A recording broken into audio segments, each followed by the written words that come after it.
to both equal 12, which creates a 45-degree special rights triangle. So for part A, z equals a minus b to the I, giving us a complex number 12 minus 12i. And we have to calculate z to the power of 7. And for the first step to do this is to find the modulus, or the absolute value of z. And for any complex number in the form of a plus bi equals z, the modulus is the square root of a squared plus b squared. And so if we apply this to 12 minus 12i, we get square root of 12 squared plus 12 squared, or root of 144 plus 144, equaling about 16.97. Next, we plug this into De Moivre's theorem, which is stated right here.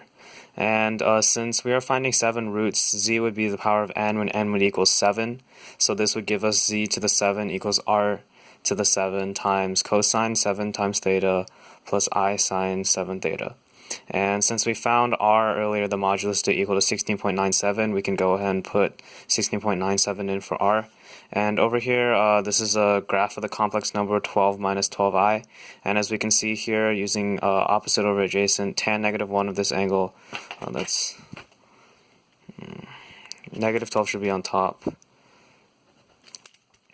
Using that angle, we get this to equal negative 45 degrees, and that is what theta equals. So then if we plug that into it, z to the power of 7 equals 16.97 to the power of 7 times cosine 7 times negative 45 plus I sine 7 times negative 45 theta.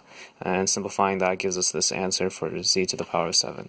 For part B, we had to find the fifth roots of this number, and we have to use this formula where z to the power of 1 over n equals n root r cosine of pi plus 2 pi over k over n plus I sine pi plus 2 pi over k over n, where k equals all the numbers 1 plus 2 plus 0 plus 1 plus 2, and then your final number minus 1. And since we're finding fifth roots, so we have to find k for k equaling 1, 2, 3, and then 4, since 5 minus 1 equals 4.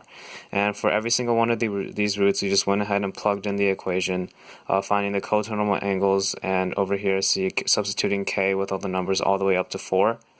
And this gives us all 5 of the roots.